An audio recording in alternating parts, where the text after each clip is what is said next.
Hello, everybody. So this is our final week of Mary Kay's book on people management. So we're going to finish the book. And then next week, we have something very special. We're going to start a DISC training on personality profiling. So not only will I email you a self quiz to take before next Tuesday, but then you're going to be able to kind of analyze your family, your significant other, the people you work with, but it'll really help you when it comes to working with hostesses, customers, team members, and all of that. It's a lot of fun. And so it's a probably an hour long training that we're going to cram into 30 minutes. So definitely jump on next week. So there's a lot to cover, and I'm going to do kind of some overviews on this because I don't know, I'd love your feedback. Please type in the chat any comments you have because Mary Kay was a very visionary person. So chapter 19 is called Never Hide Behind Policy or pom, pom I can never say this word, pomposity. Um, and it's interesting because some of the things that Mary Kay said in here, I kind of took a little bit by surprise. So her quote to start the chapter says, if you treat people right, they will work more efficiently and the profits will come in. The same advice applies to your customers. Being successful in business isn't a matter of taking advantage of people. On the contrary, it's a matter of giving them so much value, care, and attention, they would feel guilty even thinking about doing business with someone else. So that means not only tying them to you as a Mary Kay consultant, but also you want them to fall in love with the product, but they could always find another consultant. So you really want to have them fall in love with you and think, well, why would I ever want to leave and not have Dinah as my customer, right? Or my consultant, I mean. Okay, so this chapter is called Never Hide Behind Policy. And so it's interesting because she goes in and starts talking to this gentleman who goes in on, I guess, some phone call or whatever, and he tries to get them to understand this policy, and they keep saying to him, "I'm sorry, sir, but that's just what our company does." And so then he asked, "Could you have?" So he asked Mary Kay, can you go help me talk to this person? I'm trying to talk sense into him. So Mary Kay herself goes in to talk to this person, and she politely said, "May I speak to the manager?" Well, before that, the salesperson says, "Well, that what the other man told you is very true, ma'am. I agree with you, but it's against our policy." She goes, "Well, it doesn't make any sense that you won't come out and fix this alarm." And he goes, "I know it doesn't make any sense, ma'am, but that's what we've always done." Like no rational explaining behind it. So anyway, Mary Kay goes and insists on talking to the manager and says to the manager, "You realize if you don't fix this alarm and the house is broken into in the week it takes you to do whatever this policy is, you guys are going to be liable for that." And the manager goes, "I totally agree with you, but that's just what we've always done." And so Mary Kay feels like she's whacking her head on a board saying, "I don't understand why these people don't get it." Finally, she convinced the manager, even though it was against policy. And Mary Kay's whole point was, she said, "Don't state company policy without giving the reason for the policy." And I thought that was very interesting because so what she's basically saying is that it's fine if you want to say to them, "We can't, I don't know, we can't break a basic skincare set." Well, they say, "Why?" "Well, because we've never done that." Well, that's not a reason, but you can say, "Well, because we feel strongly that the biochemists make them to work together," or whatever it is, or, whatever it is. You want to have a reason behind why you're doing something, because just to tell a client or a customer that you don't have an answer, it's just like, "Well, that's what we've always done." That doesn't work very well. She says many of the practices that companies observed back in the 1950s are actually illegal today. For example, the use of one policy for men and another one for women. And even though some companies still say that none of that happens, it still happens. So she said every company is likely to have one or more policies that in time have become discriminatory or obsolete. The best way for a leader to avoid implementing such policies is to make sure he or she never hides behind them. Don't just announce a policy and say, "Well, this is our company policy. Explain why." And so that was kind of her whole thing on that one. And she also talks about don't let success on your corporate ladder go to your head. We're still in the same paragraph and everything, but she specifically is talking about as you move up the career path, don't feel like, well, let me just read it. So she says, when people move up the corporate ladder, success sometimes goes to their head. They trip over their own egos and lose their very qualities that earn them rapid advancement, the ability to work effectively with people and the ability to confront problems rationally and decisively. She said, I've seen this unfortunate scenario several times. She said, while so many people otherwise talented, excuse me, why are so many otherwise talented people unable to handle success? Psychologists tell us that a person who, quote, acts superior, unquote, is often covering up feelings of inferiority. And when my experience, I must agree, Mary Kay says, successful people who feel secure about themselves, who they are, what their talents are, and their limitations, they retain a sense of humility that enables them. And so then Mary Kay goes on to talk about how success depends on a total team effort. And that is so true. She says every manager must realize that his or her success depends on a total team effort, people working together to reach the same objective. Every person in an organization should have a sense of synchronization about his or her work. You know, when I think about what we do with Adopt a Grandparent, that's a perfect example. I could never feel 550 gifts to the seniors in the community. There's no way I could do that by myself. But because I didn't, I basically shared that information with my whole unit and said, who feels passionate about this? Who wants to go into the community and sell gifts for the seniors, or whether we're doing the chemo care packages? That's about creating a village because yes, I lost a sibling to cancer, but I don't know of a family here in the United States that hasn't been touched by cancer in some way. A child, a relative, a cousin, a parent, a sibling, whatever. And so when we get passionate about a goal or we get passionate about a team effort, that is so true in this business because the whole word unit stands for you and I together. That's what unit stands for. So it's not that I'm just the sales director. No, I'm just kind of the organizer of the troop, if that sort of makes sense, right? We all have to have each other. Mary Kay goes on to say, so no matter who the person may be, company president or janitor, I make a sincere effort to let all Mary Kay people know that they're very appreciated. And Mary Kay was always very good about that.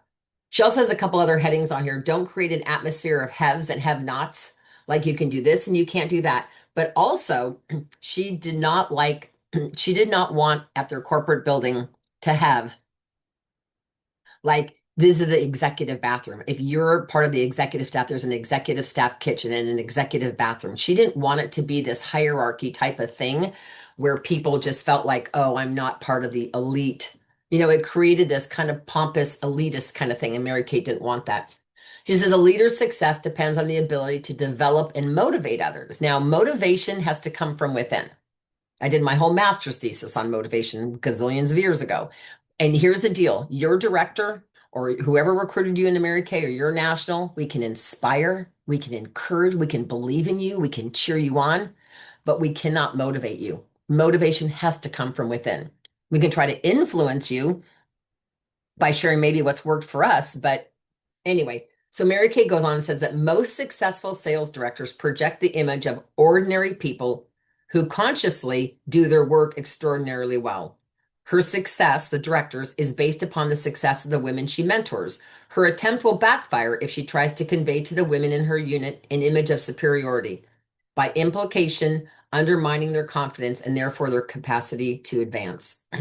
Mary Kay goes on to say, first and foremost, I believe that you should look closely at your own thoughts and feelings. Are you secure or hesitant in your role?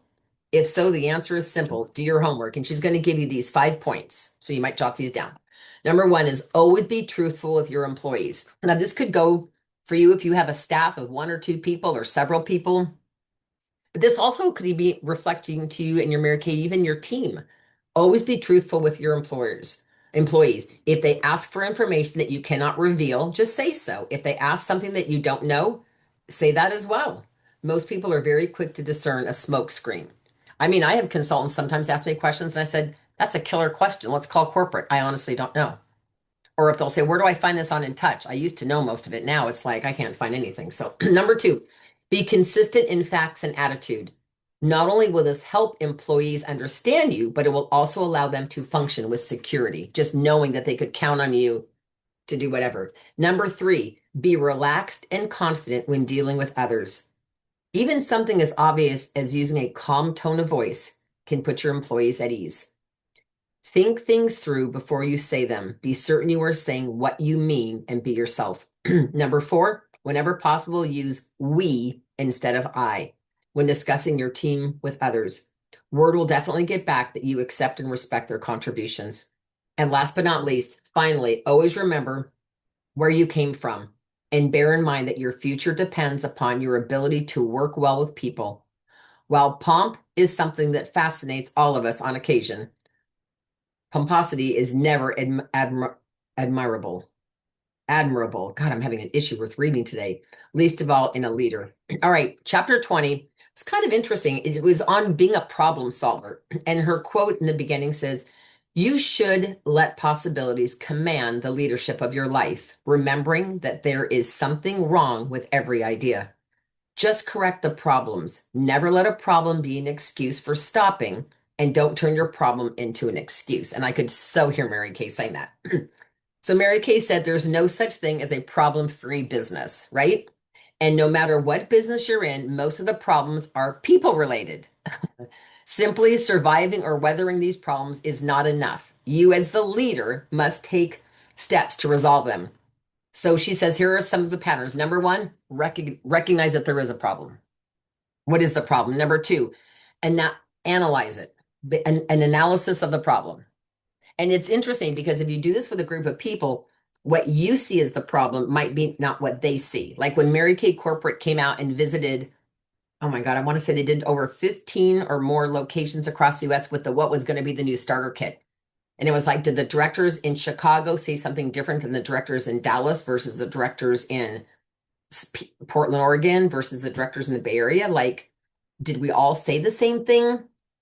And what was the problem? Corporate might have come and said, we feel we're giving too much material to a new consultant. And we might have said, you're not giving enough product, enough information. So that's the great thing about getting a bunch of people together, right? So recognition of the problem. Two is analysis of the problem. Three, definition of alternative solutions. Doesn't have to be that you're going to accept all of them, but what are some of our alternative solutions? Selection of the best alternative. And sometimes you have to course correct. You'll say, let's pick this. And then 3 months later, go, that is not working. Let's go over here, right? That's the whole point. Number five is implementation. Once you select the best alternative. And number six, follow up and evaluation of results. And so Mary Kay talks about the first step of the problem being that a problem even exists. And she says, productive people are usually so involved in their jobs, they don't have time to complain, nor do they allow trivial problems to interfere with their work. A good rule of thumb is to listen to every complaint, but to pay closest attention to your most productive people. So you might have somebody who literally is somebody who maybe provides refreshments at an event. Maybe they're the admin or the whatever, and they're not really involved necessarily, but they're constantly complaining about something that the company is doing. So Mary Kay's just saying is pay close attention to the key players and their input because maybe they're out in the field working with people where maybe this other person is not.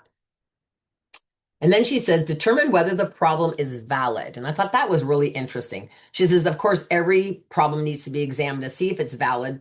But she says, especially like if a new product is introduced, you'll often have eyebrows go up in the air going, great, now what's the new and improved product? And sometimes it's to make a product better, like they've just upped an ingredient, but sometimes it's to solve a problem that our customers have. She also talks about a good leader listens intently for the real problem. It says there are people who complain because they just want attention. We all probably have a relative like that, right? They need an excuse to introduce you to listen to them, to induce you to listen to them. So they come to you with this imagined problem. Hear them out, listen carefully, and you may be able to read between the lines and discover what's really bothering them, right? And sometimes maybe somebody just got their feelings hurt. Mary Kay goes on and says a leader must recognize when home problems can cause work problems. And so, so often we can separate work from home. But if there's a lot of stuff going on at home, could be a divorce, could be a new marriage, could be having a baby, could be a move or a financial situation or an ill parent or an aging parent or cancer. I mean, family finances, aging parents, all of these things. It sometimes makes it hard to jump from that life box to the Mary Kay box. You know what I'm saying? And you get better. I think maybe as we develop our skills, we start getting better at being able to do that, compartmentalizing. Like There are certain things that I was supposed to get done today that I didn't get done, which is a whole nother thing. But it's setting that and honoring that, setting that 1 hour clock to say, I'm going to work on just taxes for an hour, or I'm going to work just on this for a half hour, or whatever, and just holding yourself to that.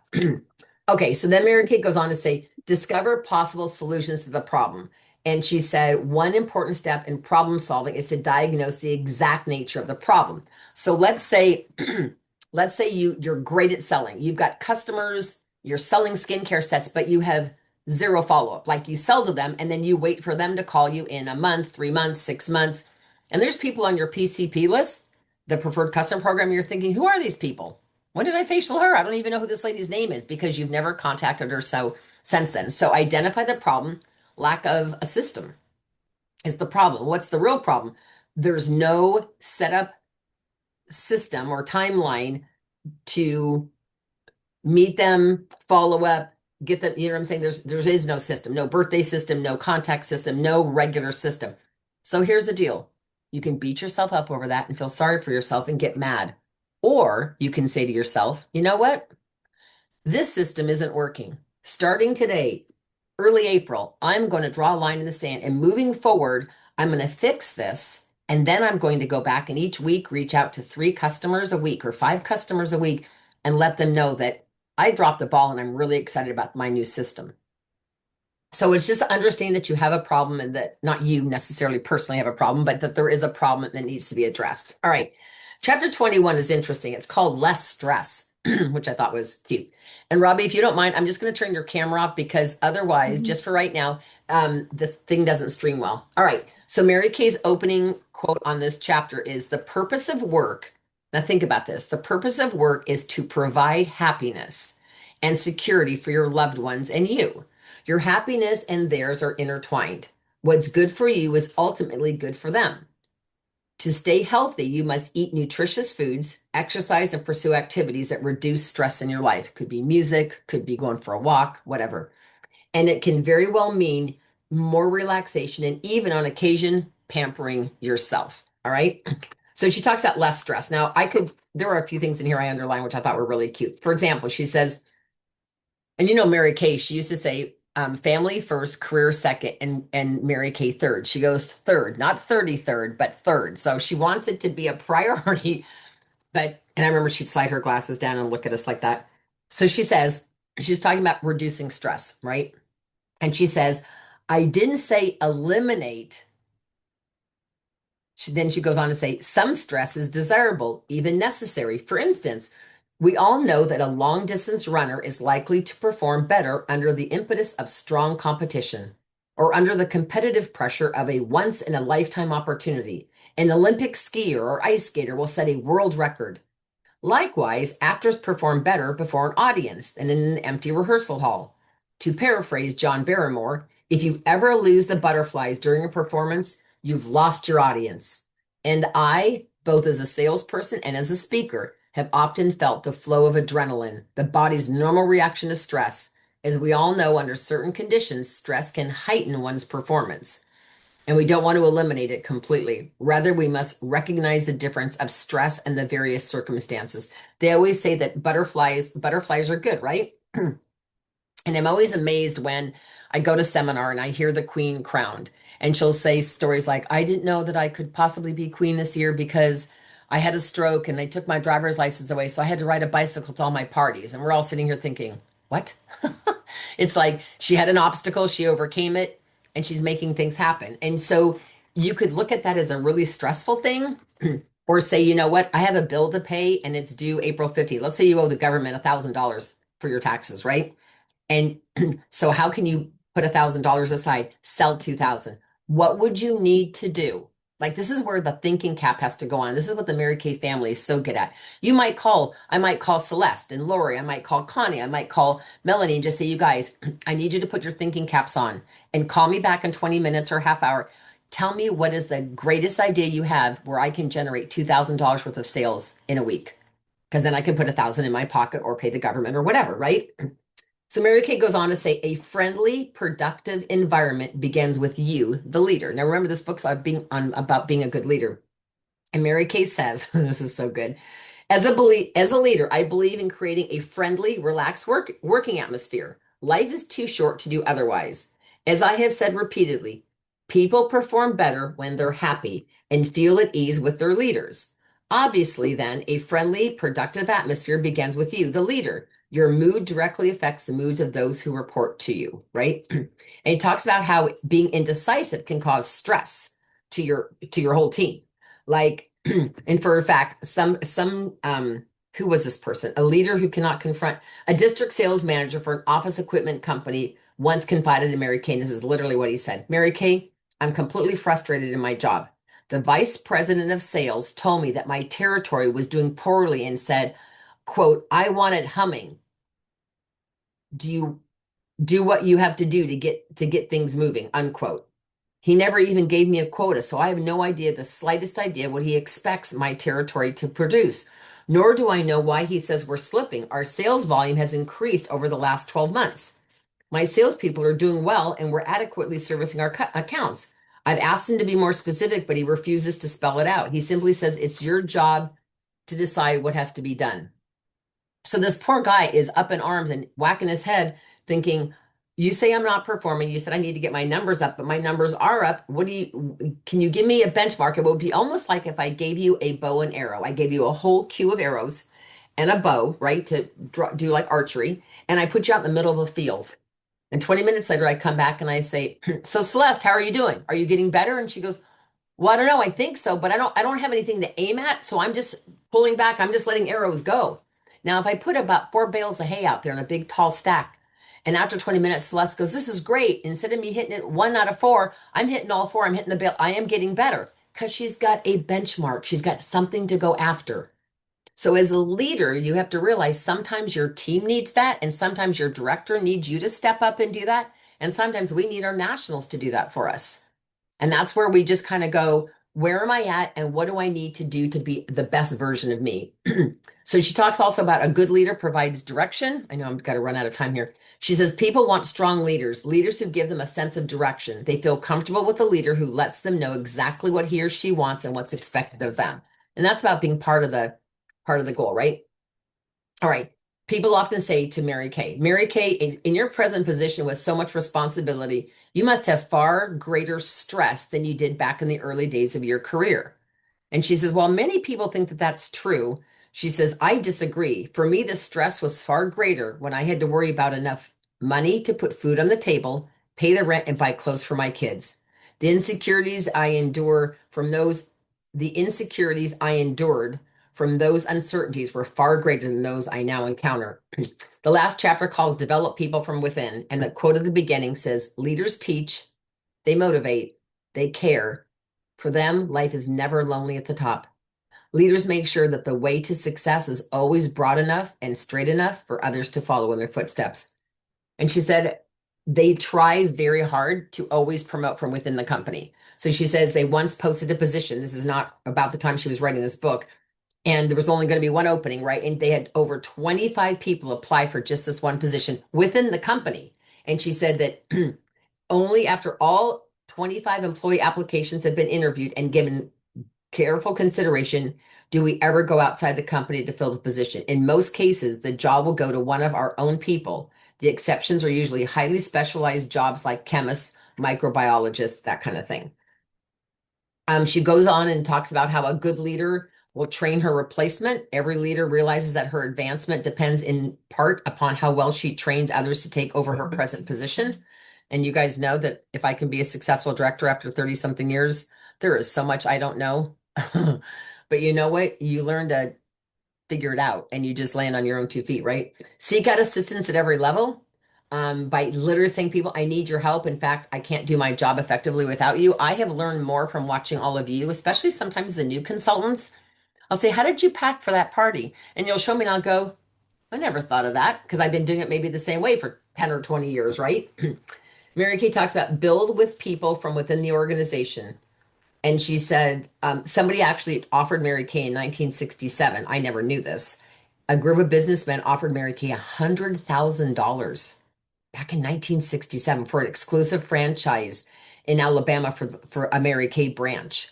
And Mary Kay turned him down. And she says, I don't, because these people all wanted to come in as a sales director. They didn't want to be a consultant. They just wanted to go in straight in. Mary Kay says, my company will never be that way. Everyone has to start as a consultant because how good of a leader are you going to be if you can't even know what it's like? All right. Very last chapter 23, and I'm only going to do these two paragraphs and we're done. She says, the golden rule is not a spigot to be turned off and on according to convenience. You should abide by it in your interactions with everyone. To treat people according to your whims on a particular day is not what this beautiful philosophy is all about. She says, I truly believe that the golden rule was intended to be used 7 days a week, not just on Sunday, and that it should be employed in every relationship, business or personal. When you use this rule, every decision becomes a right decision. And she talks about keeping your priorities, God first, family second, or career third, somehow keeps life in harmony. While everyone is uniquely valuable as a person, the most important people in our lives are our families and friends. And the last paragraph I want to say, she says, remember that invisible sign. This is what I'll close with. Everyone needs to feel important, and no one counts more than your loved ones. They too wear an invisible sign. They too need praise. You know how valuable it is to tell an employee you did a great job on that account. Keep up the good work. Well, your family is no different. They crave that same pat on the back and will respond accordingly. When they deserve praise, don't withhold it. Honey, that roast beef was delicious tonight. Or Matthew, I just read your term paper. It's terrific. Or I'm proud of you, son. Or Jennifer, I know you're disappointed about losing the tennis match today, but I thought you played so well. I've never seen you play like that before. There's no disgrace in losing when you've done your best and if you continue playing that well. So remember, all the members of your family need that same quote, that same praise from you. Then in the very, very back of here, it says, while the purpose of this book is to increase your leadership skills in working with people, it's my hope that you won't limit the usefulness to the office. Don't be so deeply involved in your work that you neglect those who are closest to you, your family and friends. With your priorities clearly established, the best part of life will not elude you. Finally, I would like to wish for each one of you a full life, one that enriches the lives of everyone around you. And that's the whole book. So thank you for listening. And I hope you have a copy and I hope you read it and implement it. And I hope you find value in it because it's really good. So let me